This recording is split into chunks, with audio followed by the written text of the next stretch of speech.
Shalom. Puji Tuhan, tanpa terasa kita sudah masuk di akhir minggu bulan Desember dan kita sudah masuk di penghujung tahun 2020. Itu semua berkat anugerah dari Tuhan saja. Sebelum kita masuk ke ibadah kita, mari kita menundukkan kepala, kita bersatu teduh sejenak.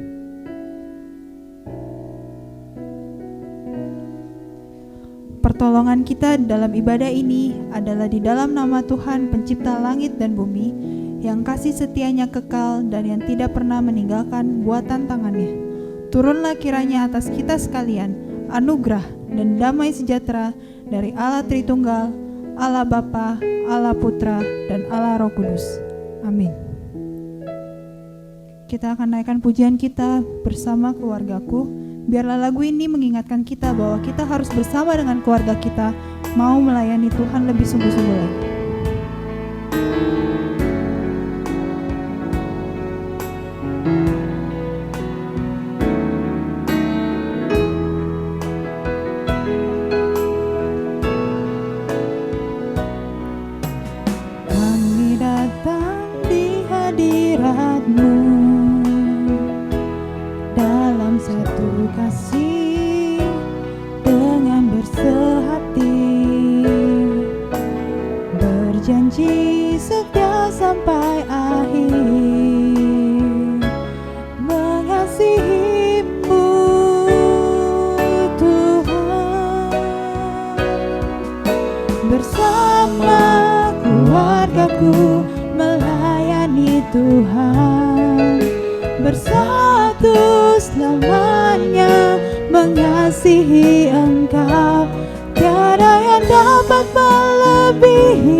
Doa pembukaan akan disampaikan oleh Ibu Stefani.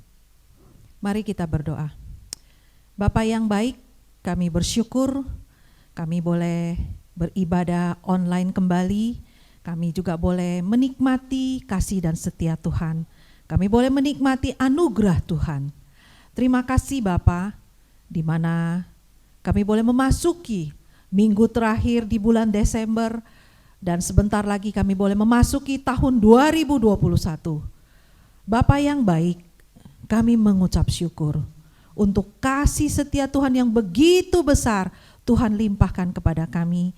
Untuk kami boleh menikmati hari-hari, minggu lepas minggu, bulan lepas bulan. Terima kasih Bapa.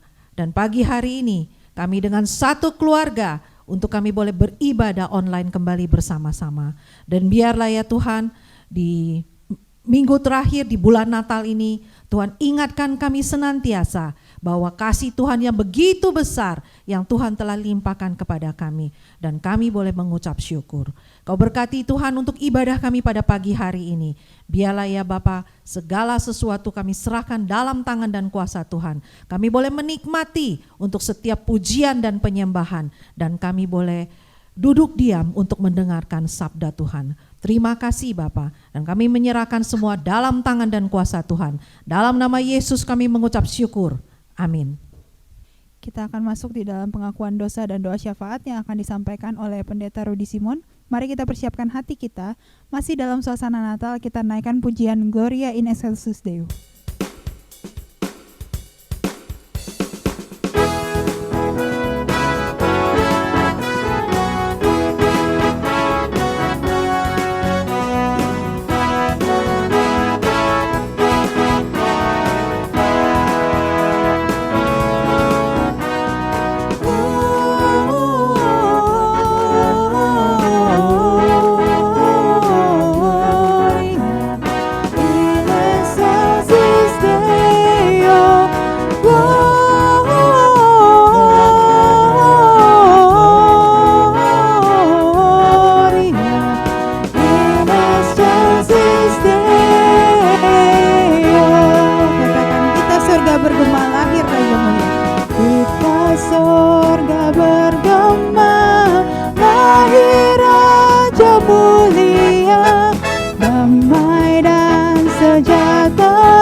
Turun dalam dunia, bangsa-bangsa bangkitlah dan bersoraklah serta bermahluman kabar baik, lahir Kristus Sang Raja, kita surga bergema, lahir Raja mulia. Katakan sekali lagi, kita surga bergema.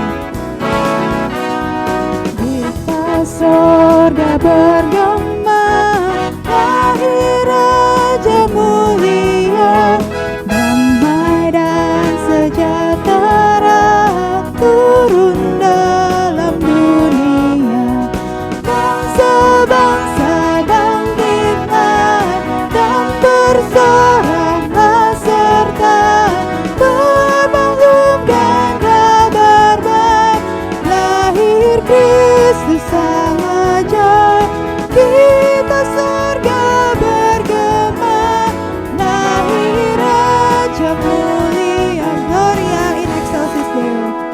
Gloria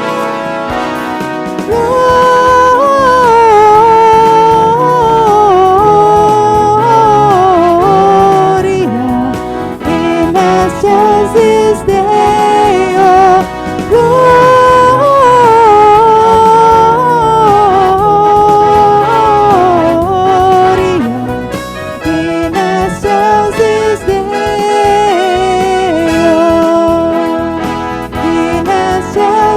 Deo.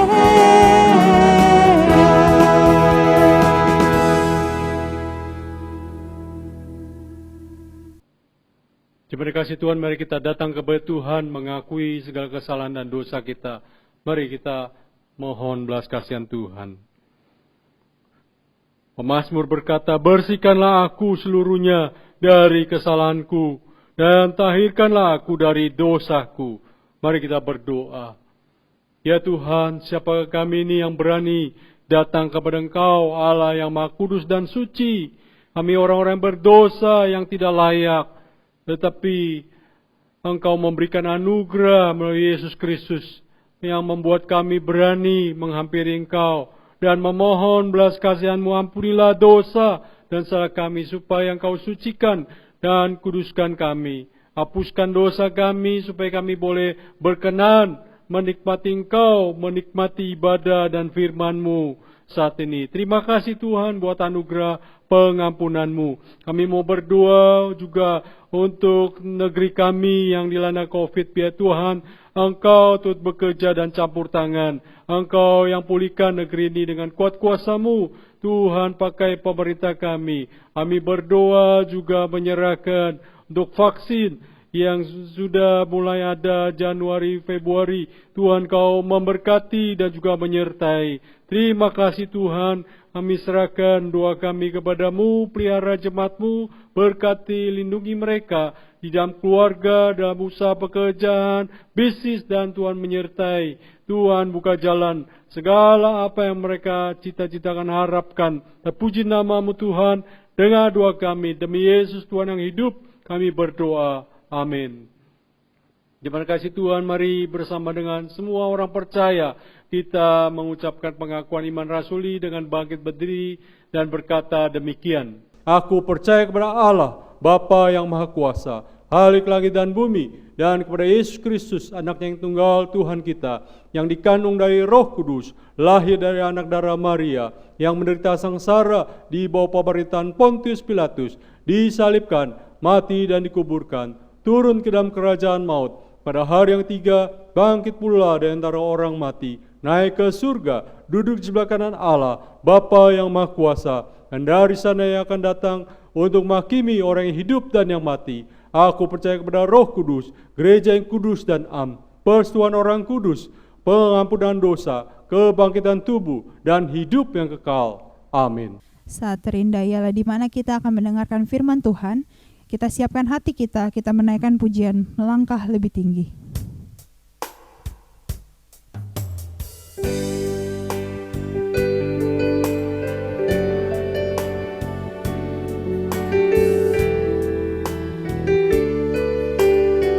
Sepanjang hidupku penuliku kisah.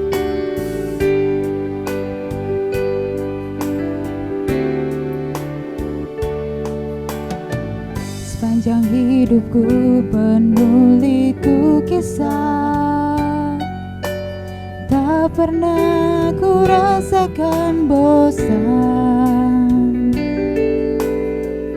Ada derita, ada pula tertawa, itu jadi tanda hidupku.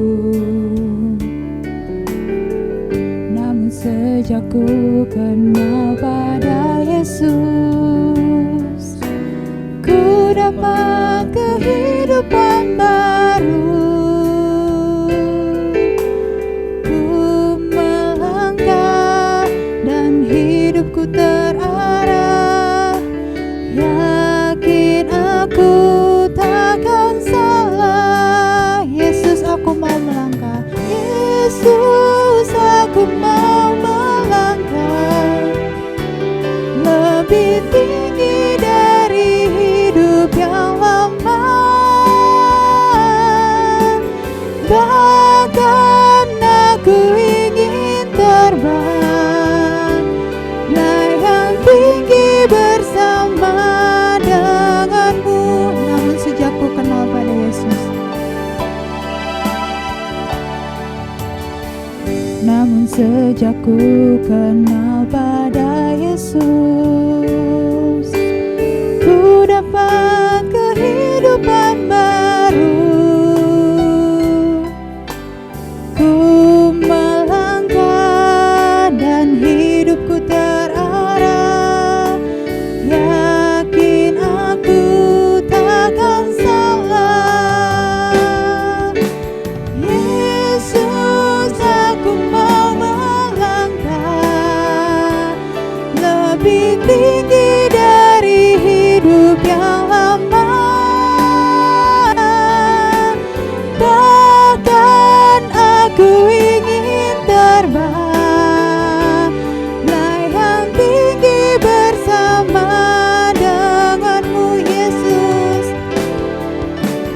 Yesus, aku mau melangkah lebih tinggi dari hidup yang lama. Bahkan aku ingin terbang, layang tinggi bersama denganmu, layang tinggi bersama denganmu, layang tinggi bersama denganmu.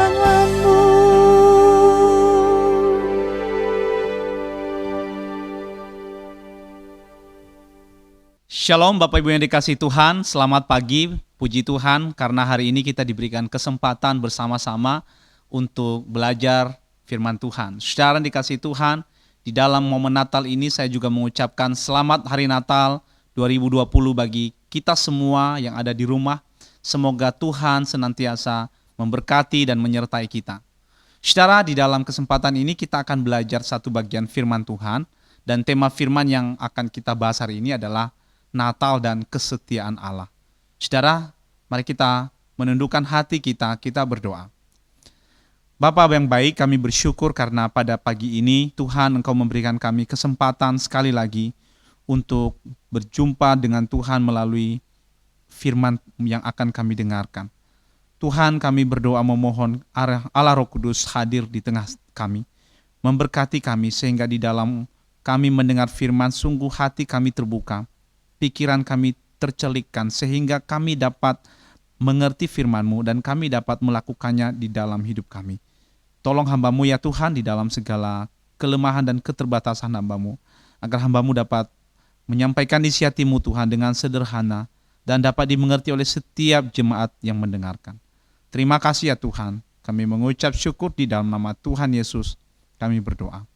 Amin. Baik, Bapak Ibu yang dikasihi Tuhan, mari kita membuka Alkitab kita yang mendasari tema Natal kita hari ini di dalam Lukas pasal yang kedua ayat yang ke-10 sampai ayat yang ke-14. Lukas pasal yang kedua ayat 10 sampai ayat yang ke-14. Saya akan membaca buat kita semua. Lalu kata malaikat itu kepada mereka, jangan takut sebab sesungguhnya aku memberitakan kepadamu kesukaan besar untuk seluruh bangsa. Hari ini telah lahir bagimu juru selamat yaitu Kristus Tuhan di kota Daud. Dan inilah tandanya bagimu, kamu akan menjumpai seorang bayi dibungkus dengan lampin dan terbaring di dalam palungan. Dan tiba-tiba tampaklah bersama-sama dengan malaikat itu sejumlah besar bala tentara sorga yang memuji Allah, katanya, kemuliaan bagi Allah di tempat yang maha tinggi dan damai sejahtera di bumi di antara manusia yang berkenan kepadanya. Saudara yang dikasihi Tuhan, hari ini kita bersukacita karena kita merayakan Natal kelahiran Yesus Kristus.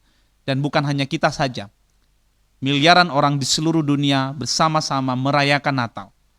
Secara Natal adalah momen bersama keluarga, bersama jemaat Tuhan. Kita mengingat bagaimana Tuhan Yesus datang ke dalam dunia.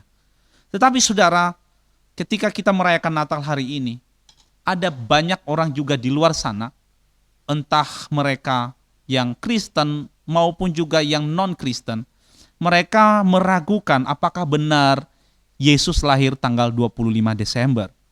Saudara, beberapa waktu yang lalu ada seorang YouTuber terkenal, Deddy Corbuzier. Dulu dia adalah seorang Kristen, seorang Katolik, kemudian dia menjadi mu'alaf, dan suatu saat dia membuat satu konten yang isinya adalah membahas bahwa Natal, kelahiran Yesus, itu sesungguhnya adalah sebuah peristiwa lahirnya hari raya Dewa Matahari atau Sol Invictus. Saudara, bukan hanya Deddy Corbuzier yang pernah berkata seperti itu, tetapi banyak saudara-saudara sepupu kita sering berkata bahwa 25 Desember itu adalah hari raya pagan. Pagan itu artinya hari raya kepada dewa-dewi orang Romawi, dewa-dewi Romawi kuno, saudara. Nah, saudara, ini membuat kemudian kita mulai berpikir bahwa jangan-jangan kita merayakan hari raya yang salah, saudara. Waktu kecil saya pernah mendengar seorang pendeta berkhotbah di pada saat Natal, yaitu bahwa Natal bukanlah hari kelahiran Yesus. 25 Desember bukanlah hari kelahiran Yesus. Tetapi itu adalah hari raya terhadap dewa-dewi kafir, saudara. Nah, saudara, mungkin sebagian di antara kita berkata bahwa, so what? Lalu, jika Yesus memang tidak lahir 25 Desember, apa salahnya, saudara? Dulu juga saya punya pemikiran seperti itu. Tetapi, saudara, seiring bertambah waktu, saya berpikir bahwa jika benar Yesus tidak lahir 25 Desember, tetapi kita merayakan seolah-olah Yesus lahir 25 Desember, tanpa sadar sebenarnya kita menipu diri kita sendiri, lalu tanpa sadar juga kita mengatakan kepada orang di luar sana, memberikan satu pesan bahwa kekristenan itu dibangun di atas dasar cerita-cerita yang tidak faktual, cerita yang tidak historis, kisah-kisah yang tidak benar. Nah, saudara, iman Kristen seharusnya tidak boleh dibangun di atas dasar hal-hal yang fiktif, hal-hal yang tidak ada dasar historisnya. Oleh sebab itu hari ini saya ingin ketika kita membahas tentang khotbah ini, saudara, saya ingin kita benar-benar mengerti bahwa apakah memang Natal yang kita rayakan tiap 25 Desember itu sungguh-sungguh adalah hari kelahiran Yesus, atau sebaliknya bukan hari kelahiran Yesus. Jika ini sungguh-sungguh hari kelahiran Yesus, maka ini akan memberikan kepada kita satu sikap tertentu, hati tertentu, yang membuat kita merasa bersyukur, khusyuk ketika kita merayakan Natal. Tetapi kalau kita merayakan Natal di dalam keraguan, saudara, saya yakin saudara, hari raya yang kita rayakan ini menjadi penuh dengan perasaan yang tidak enak, saudara. Nah, saudara, paling tidak saudara ada beberapa tuduhan, saudara, terhadap Natal 25 Desember. Yang pertama adalah ada orang yang berkata bahwa Alkitab tidak pernah mencatat tanggal persis kelahiran Yesus. Tidak ada catatan Yesus lahir 25 Desember di dalam Alkitab. Terus tuduhan yang kedua adalah bahwa sebenarnya 25 Desember baru ditetapkan sebagai hari Natal pada abad keempat Masehi oleh Kaisar Konstantinus Agung. Kita tahu bahwa pada abad keempat kekristenan baru diakui sebagai agama resmi di dalam Kekaisaran Roma. Pada saat itu menurut mereka barulah Natal ditetapkan. Nah, tuduhan yang ketiga adalah penetapan Natal itu berasal dari hari raya kafir bangsa Romawi, yaitu hari raya Sol Invictus dan juga Saturnalia. Dan satu lagi saudara, mereka juga percaya bahwa Mitras juga lahir pada tanggal 25 Desember. Jadi mereka mengatakan ini 3 dewa, semuanya lahir tanggal 25 Desember, saudara. Nah, saudara, dan tuduhan yang keempat adalah bahwa Yesus tidak mungkin lahir tanggal 25 Desember karena Desember itu adalah musim dingin, saudara. Nah, saudara, ini adalah 4 tuduhan yang disampaikan kepada orang Kristen bahwa Natal 25 Desember itu adalah hari raya yang seharusnya tidak kita rayakan sebagai Natal. Oleh sebab itu ada sebagian kemudian orang Kristen yang kemudian mencari tahu, jadi sebenarnya Yesus lahir kapan? Ada kemudian kelompok orang Kristen yang mencoba kembali kepada Yudaisme, yaitu agama Yahudi. Mereka mencoba merayakan Natal itu pada bulan lain, ada yang merayakan pada bulan September, Oktober, dan sebagainya. Nah, saudara, berkaitan dengan segala tuduhan tersebut, bagaimana respon kita sebagai orang Kristen? Saudara, Tuhan memberikan kita hikmat untuk bisa meresponi setiap macam tuduhan yang disampaikan kepada kita. Nah, saudara, hari ini kita akan mencoba melihat kenapa sih muncul tuduhan seperti itu. Nah, sebenarnya saudara, awal mulanya tuduhan seperti ini itu baru muncul pada abad ke-18. Yaitu ketika seorang teolog Jerman bernama Daniel Ernest Jablonski, dia mengatakan bahwa tidak benar Natal itu berasal dari tanggal 25 Desember. Nah, saudara, kenapa Jablonski mengatakan hal demikian? Sebenarnya motifnya adalah karena ketidaksukaan dia terhadap gereja Katolik, saudara. Nah, saudara, ini adalah satu hal yang keliru. Ya, sebenarnya gereja Katolik dan Protestan pada dasarnya memiliki tradisi dan akar sejarah yang sama. Makanya saudara, ketika kita misalnya berbicara tentang Natal, dalam hal ini kita dan Katolik memiliki akar sejarah yang sama, saudara. Nah, jadi orang kemudian mulai meragukan Natal itu sudah hampir 1700 tahun kemudian setelah Natal itu sendiri. Itu sudah waktu yang sangat-sangat lama sekali. Jadi pada masa sebelumnya tidak pernah orang meragukan Natal. Baru belakangan saja sebenarnya orang meragukan Natal itu sendiri. Nah, saudara, jikalau demikian, bagaimana kita orang Kristen meresponi hal tersebut? Nah, saudara, saya akan membahas kepada kita satu persatu, saudara, keberatan-keberatan orang tentang Natal. Hal yang pertama, saudara, tuduhan yang berkata bahwa Alkitab tidak pernah mencatat tanggal persis kelahiran Yesus. Nah, saudara, berkaitan dengan tuduhan ini, benar saudara bahwa Alkitab memang tidak pernah menyebutkan dengan eksplisit Yesus lahir tanggal 25 Desember. Tetapi ada keterangan di dalam Alkitab yang mampu kita gali sehingga kita bisa menemukan bahwa tanggal 25 Desember itu memang adalah hari kelahiran Yesus.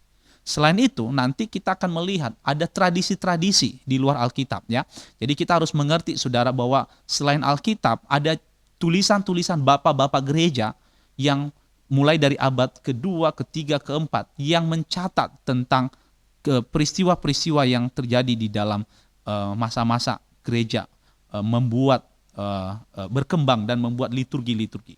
Nah, saudara, kita mencoba melihat di dalam bagian Lukas pasal 1 ayat 5 sampai 9. Nah, saudara, di dalam pasal 1 ayat 5 sampai 9 Lukas menulis begini, saudara.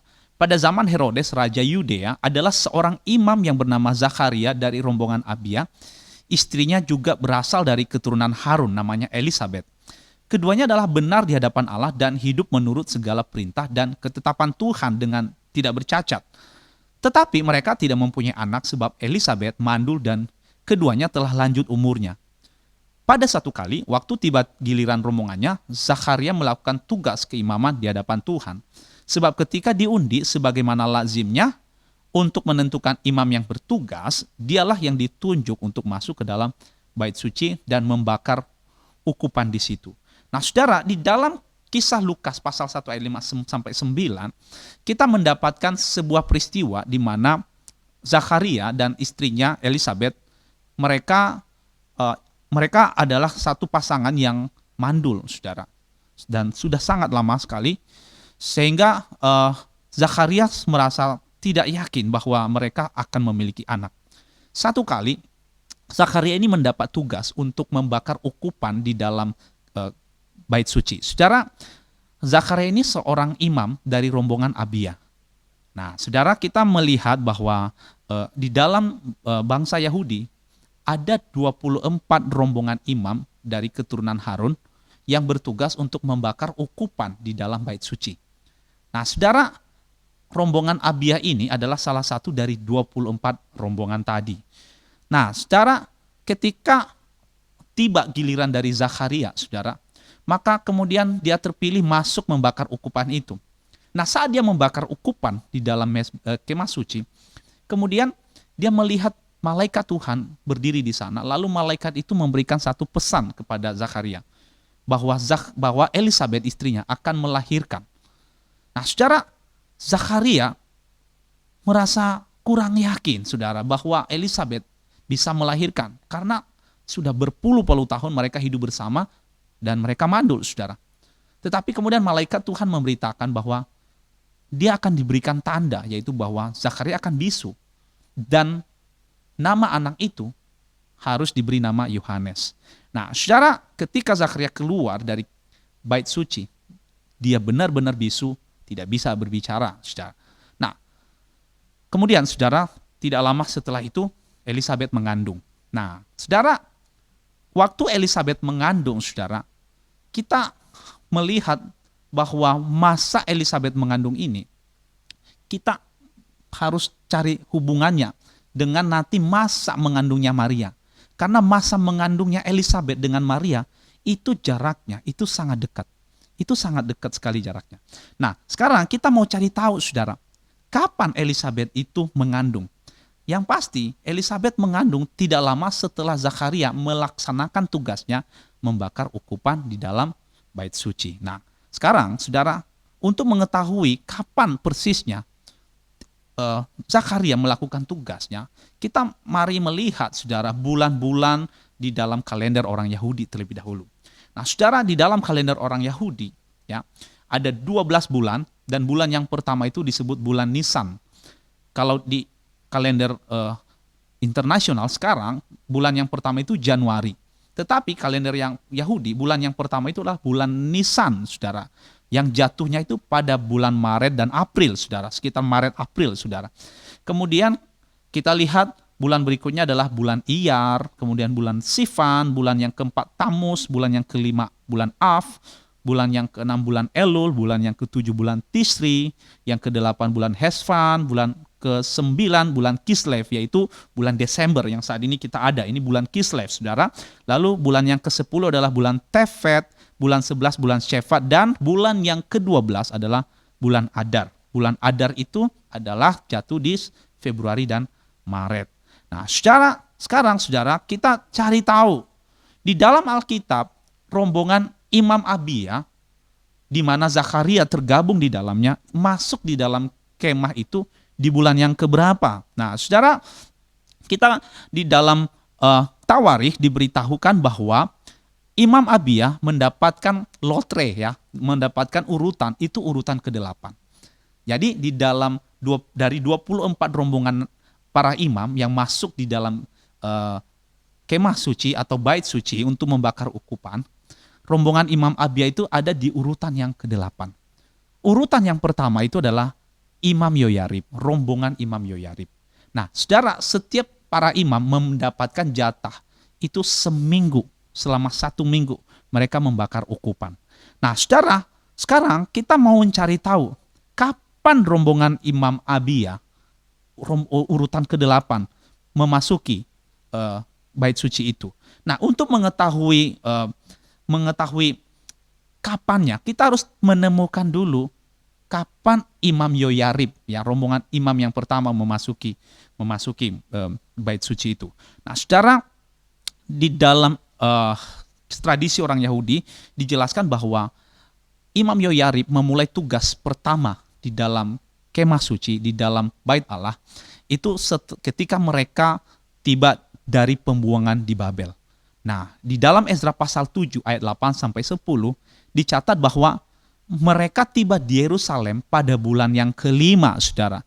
Nah, bulan yang ke-5 itu berarti itu adalah bulan Av, ya, bulan Av. Nah, saudara, artinya giliran imam yang pertama itu jatuh pada bulan Av, bulan yang ke-5, yaitu sekitar bulan Juli Agustus. Nah, sekarang kita coba cari tahu, saudara, ya. Mari kita coba cari tahu di dalam tradisi bangsa Yahudi, apakah benar Imam Yoyarib masuk di bulan Av? Nah, saudara, penghancuran bait suci itu diingat persis orang Yahudi, sehingga mereka mengingat dan menyebut itu dengan istilah Tisva B'Av. Nah, Tisva B'Av itu jatuh pada bulan Av.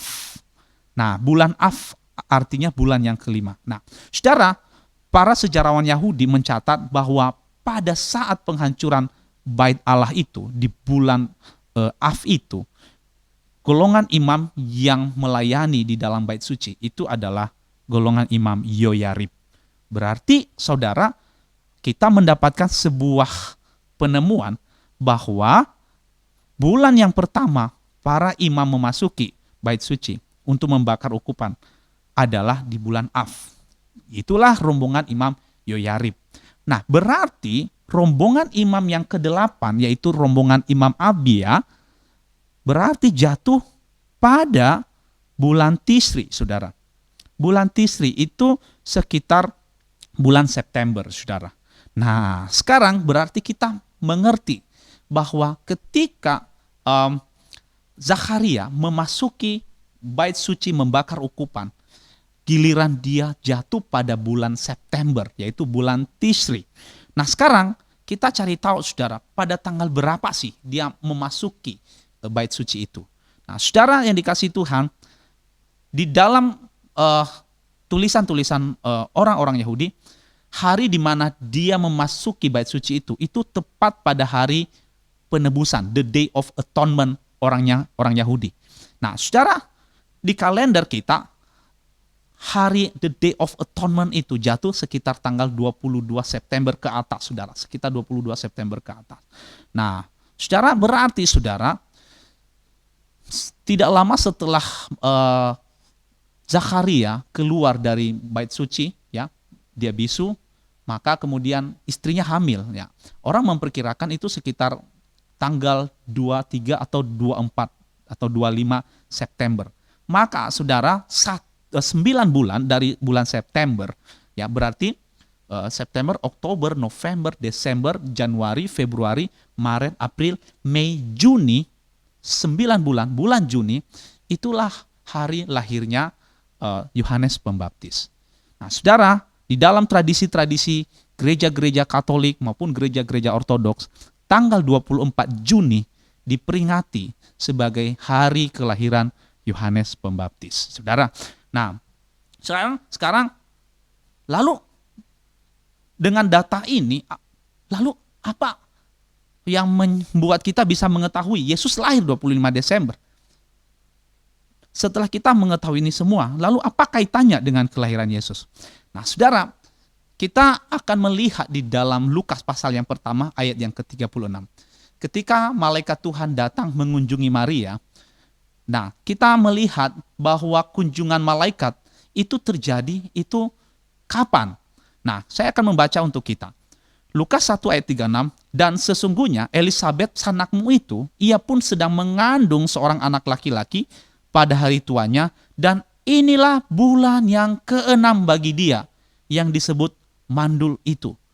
Saudara, saya ulangi sekali lagi. Ketika Maria sedang gemetar, ketika malaikat Gabriel memberikan dia sebuah informasi, kabar bahwa dia akan mengandung, kemudian malaikat Tuhan mengatakan kepada Maria, jangan takut bahwa di dalam Tuhan tidak ada yang mustahil. Kamu lihat sepupumu Elisabet. Sesungguhnya Elisabet, saudaramu itu, sedang mengandung seorang anak laki-laki pada hari tuanya, dan inilah bulan yang ke-6 bagi dia. Nah, saudara, berarti ketika malaikat Tuhan datang kepada Maria, Elisabet sedang mengandung 6 bulan lamanya. Nah, saudara, kalau begitu, kalau kita melihat 6 bulan dari bulan Tishri, ya, 6 bulan dari bulan Tishri, maka berarti malaikat Tuhan datang kepada Maria itu pada bulan Nisan, saudara. Bulan Nisan. Nah, bulan Nisan itu berarti jatuhnya pada bulan Maret, ya. Jadi bulan Tishri tadi bulan September, ya. September, Oktober, November, Desember, Januari, Februari, Maret. Nah, 6 bulan, saudara. Ini baru benar, ya. September, Oktober, November, Desember, Januari, Februari, Maret. Pas 6 bulan, saudara. Nah, saudara, inilah hari konsepsi dari Maria. Jadi, pada saat 6 bulan lamanya Elisabet sedang mengandung Yohanes Pembaptis, maka kemudian malaikat Tuhan datang kepada Maria, dan bulan itu menjadi bulan konsepsi bayi Yesus di dalam kandungan Maria.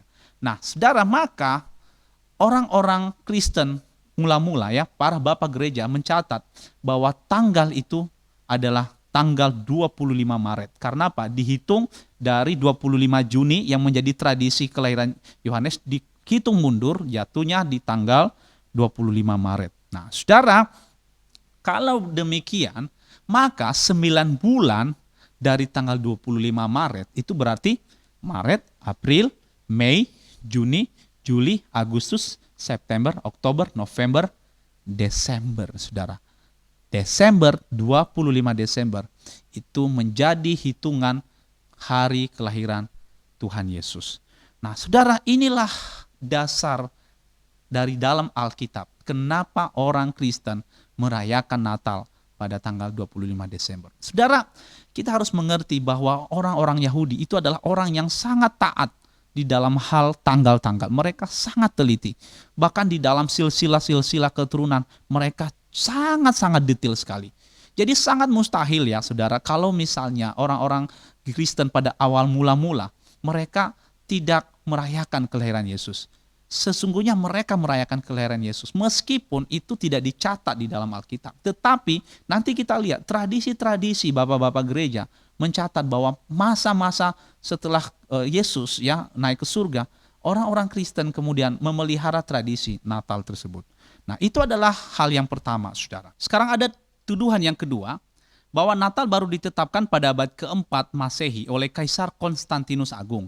Nah, saudara, kita tahu bahwa abad keempat Masehi itu maksudnya adalah pada tahun 313 ketika Kaisar Konstantinus mengeluarkan Edict Milan, yaitu sebuah keputusan untuk memberikan kebebasan beragama bagi orang-orang Kristen. Saudara, sebelum tahun 313, orang Kristen itu dianiaya di Roma. Orang Kristen itu menjadi agama yang sering dikejar-kejar untuk dibinasakan, saudara.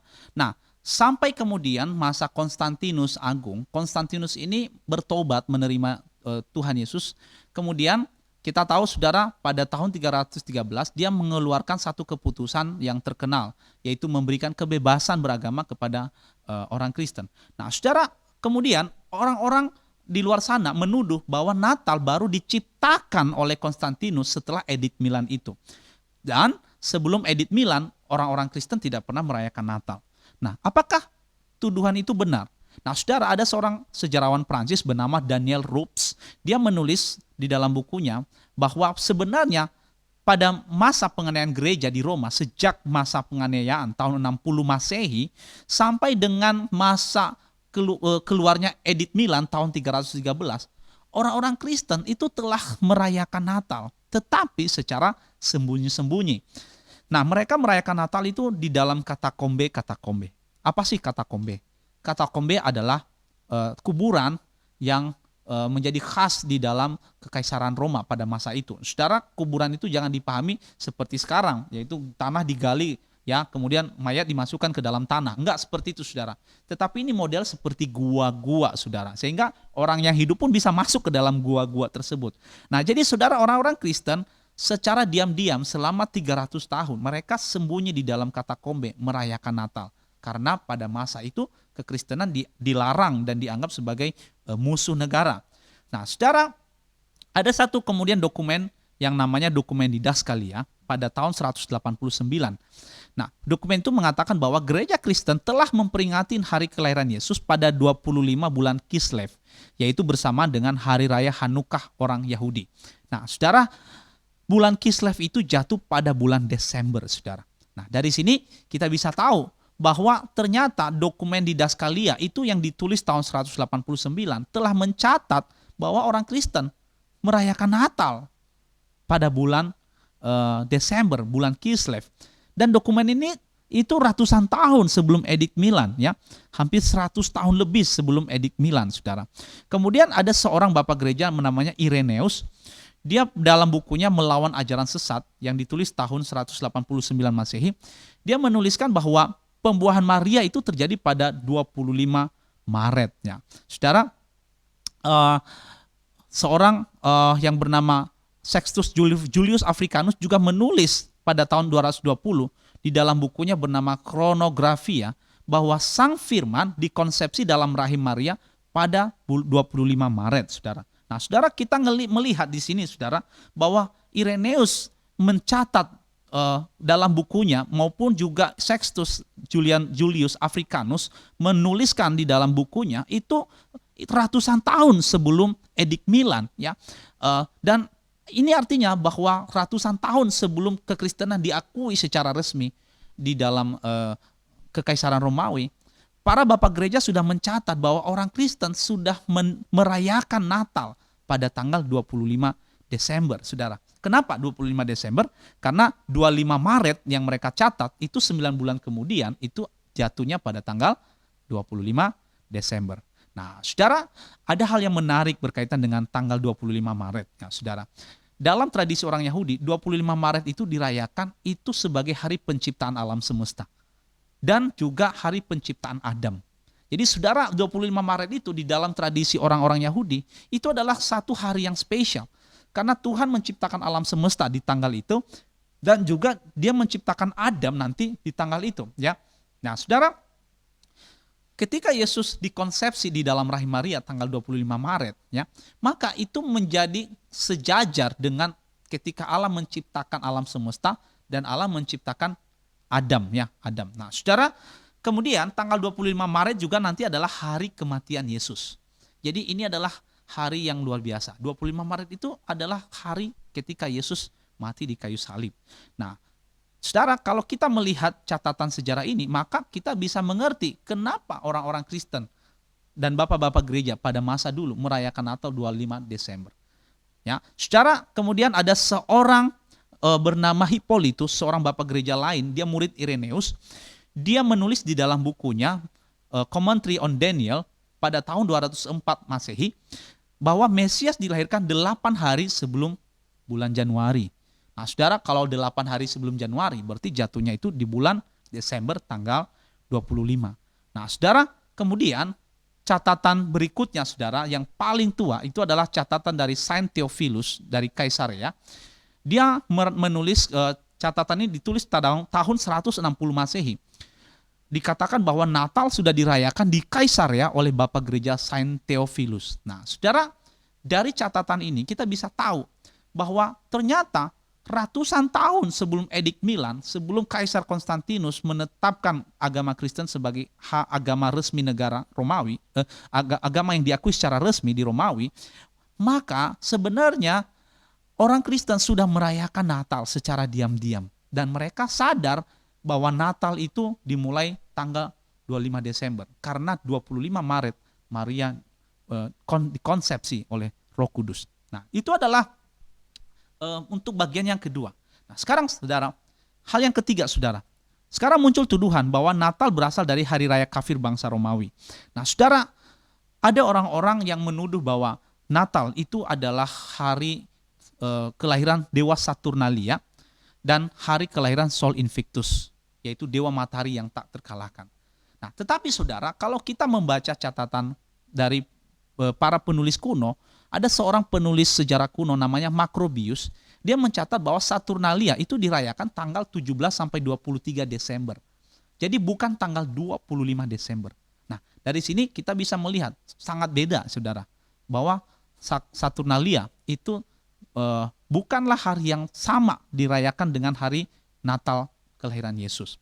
Kemudian Sol Invictus, dewa matahari yang tak terkalahkan, itu baru diciptakan perayaannya tahun 274 Masehi oleh seorang kaisar bernama Aurelian. Nah, saudara, kita tahu bahwa Aurelian itu memiliki nama yang mirip dengan kata matahari. Aurelian itu sama dengan aurora, ya artinya matahari yang terbit. Nah, saudara, dia sengaja menciptakan perayaan ini untuk membuat orang memuja dirinya. Dan perayaan itu baru dibikin tahun 274 Masehi. Dan dalam prasasti era Kaisar Licinius, saudara, perayaan Sol Invictus itu jatuh tanggal 19 sampai 20 Desember. Tepat saat titik balik matahari, winter solstice. Nah, jadi saudara, dari sini kita bisa tahu bahwa perayaan Sol Invictus itu adalah perayaan baru, muncul 274 Masehi, dan perayaannya tanggal 19 sampai 20 Desember. Secara tanggal sudah salah, saudara, sudah beda saudara dengan perayaan Natal. Nah, bahkan kadang-kadang persembahan untuk Sol Invictus sudah diadakan tanggal 18 November. Jadi harinya pun sangat berbeda-beda, saudara. Nah, saudara, kita lihat bahwa Sol Invictus atau dewa matahari yang tak terkalahkan itu baru tercipta setelah tahun 274. Sementara dari catatan bapak-bapak gereja yang sudah kita dengarkan sebelumnya, orang-orang Kristen sudah merayakan Natal sejak tahun 100-an, saudara.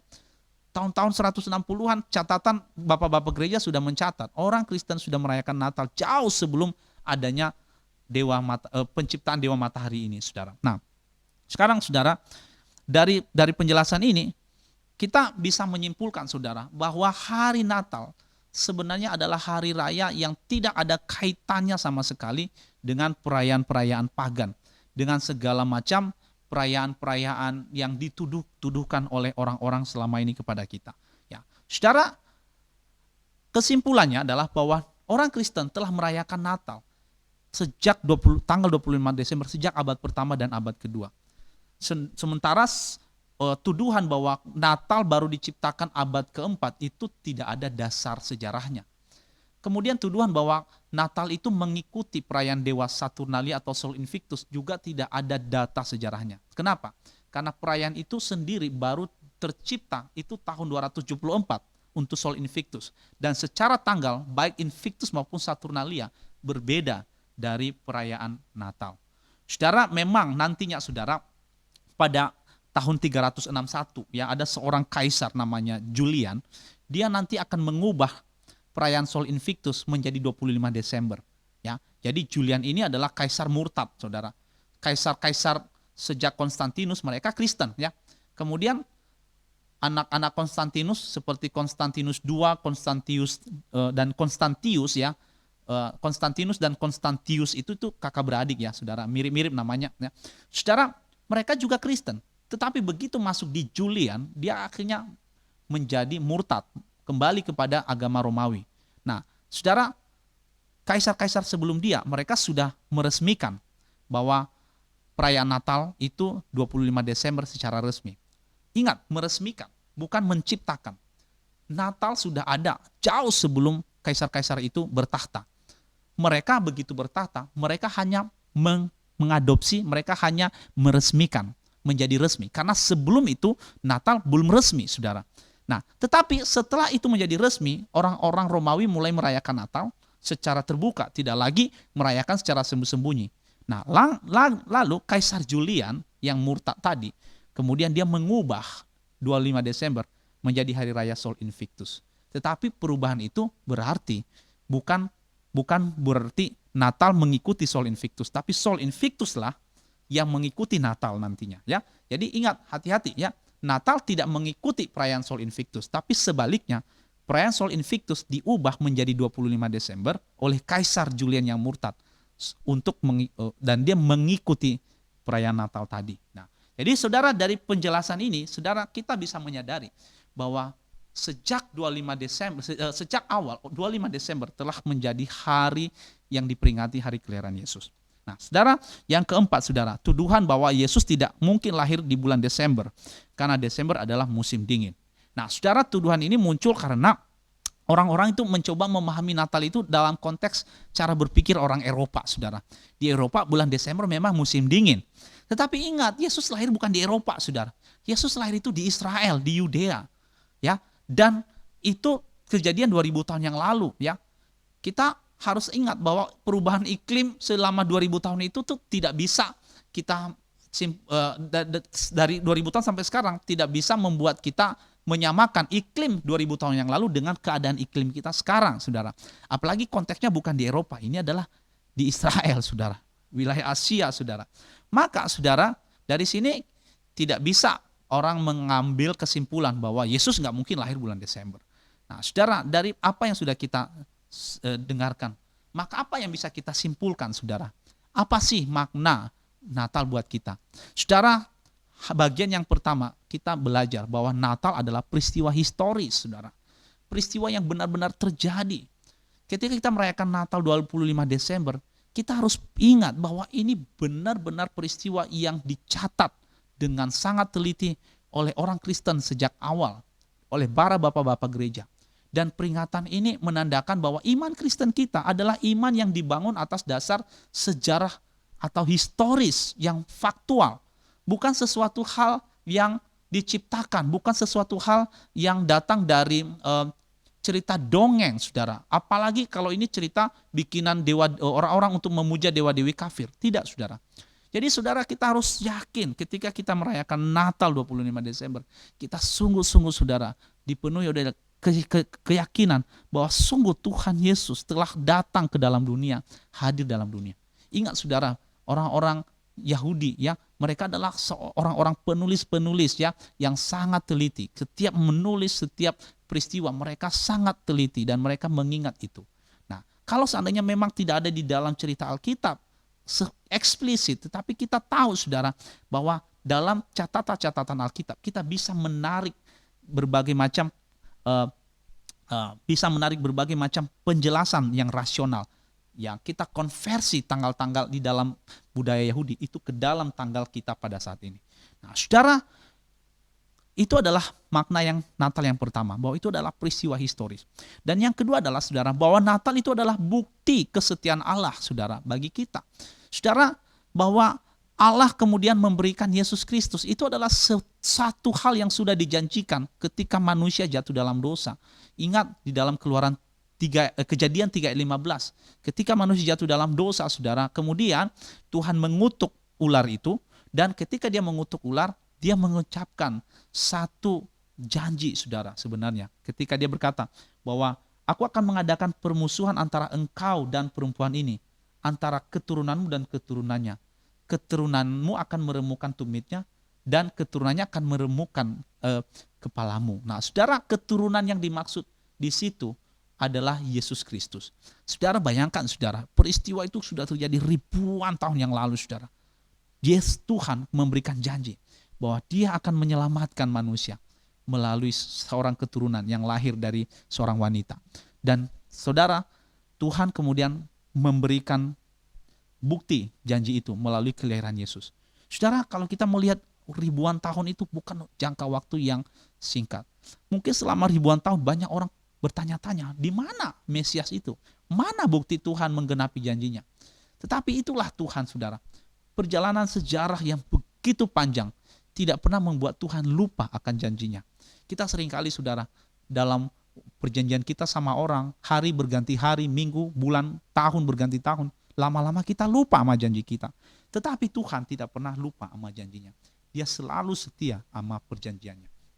Nah, itu adalah makna Natal yang kedua kepada kita, itu bukti kesetiaan Allah. Dan yang ketiga, saudara, Natal adalah wujud ketaatan. Natal adalah wujud ketaatan seorang Maria. Secara kita tahu resiko dari seorang wanita yang hamil tanpa seorang suami itu adalah dihukum mati.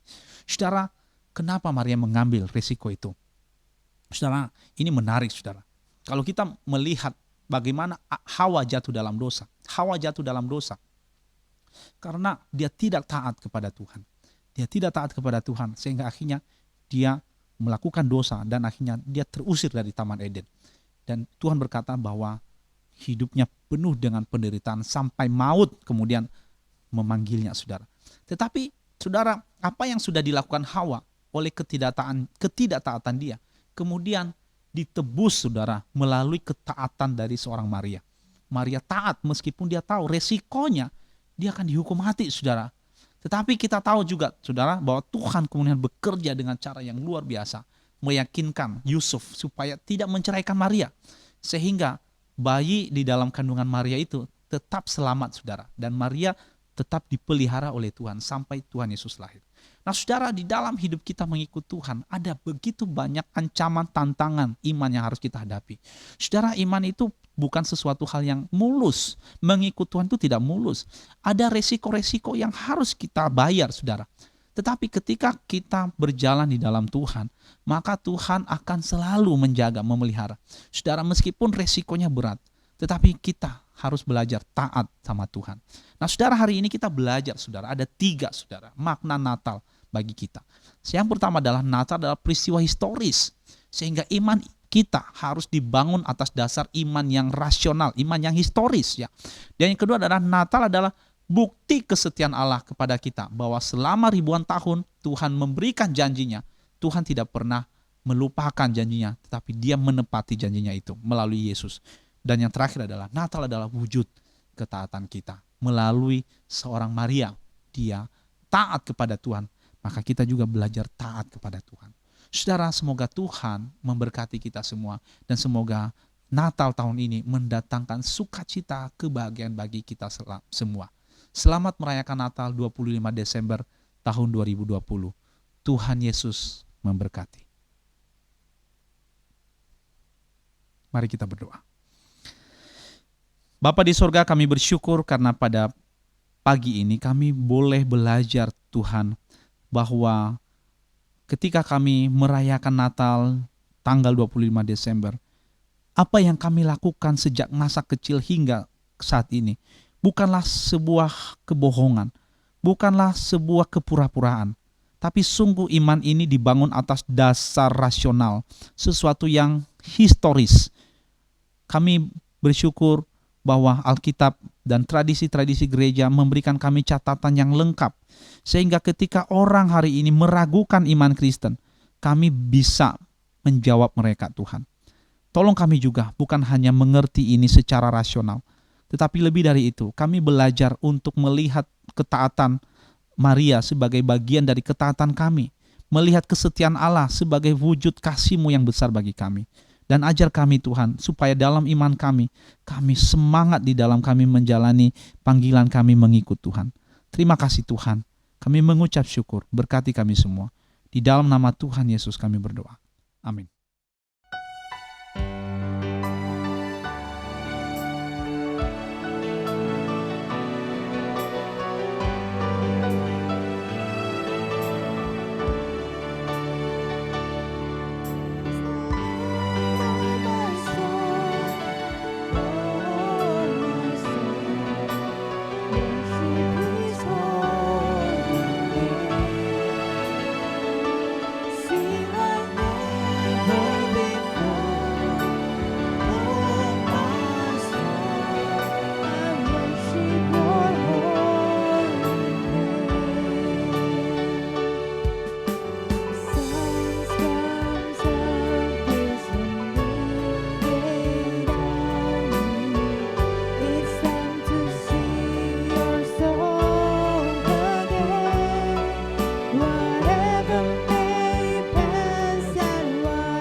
Shalom Bapak Ibu Saudara, kita bersyukur kepada Tuhan kita boleh berada di minggu terakhir di tahun 2020 ini. Ini semua karena kebaikan Tuhan yang luar biasa. Kita boleh tetap setia di dalam ibadah kita. Dan Bapak Ibu Saudara kasih Tuhan, saya mau ingatkan nanti di awal tahun kita ada ibadah. Mari kita juga siapkan hati. Kita boleh bersama-sama menikmati Tuhan dan juga berkat-Nya.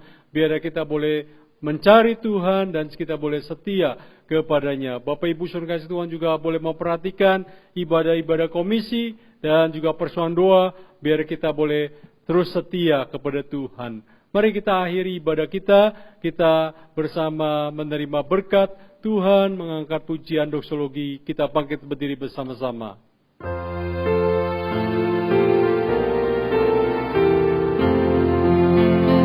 Puji Allah Bapa Putra, puji Allah Roh Kudus, ketiganya yang esa. Pohon selamat sumber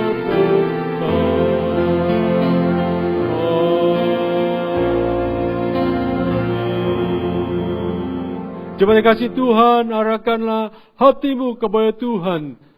Dan terimalah berkat yang daripada Tuhan. Kasih yang sempurna dari Allah Bapa kita di surga, anugerah keselamatan dari Tuhan Yesus Kristus, pertolongan penyertaan dari Allah Roh Kudus, memberkati kehidupanmu, keluargamu, pekerjaan usaha, bahkan juga engkau dalam penyertaan perlindungan Tuhan dimanapun kau berada. Dan Tuhan menyertai kehidupan kita mulai sekarang sampai selama-lamanya. Sampai Tuhan Yesus datang kedua kali menjemput kita yang percaya. Amin.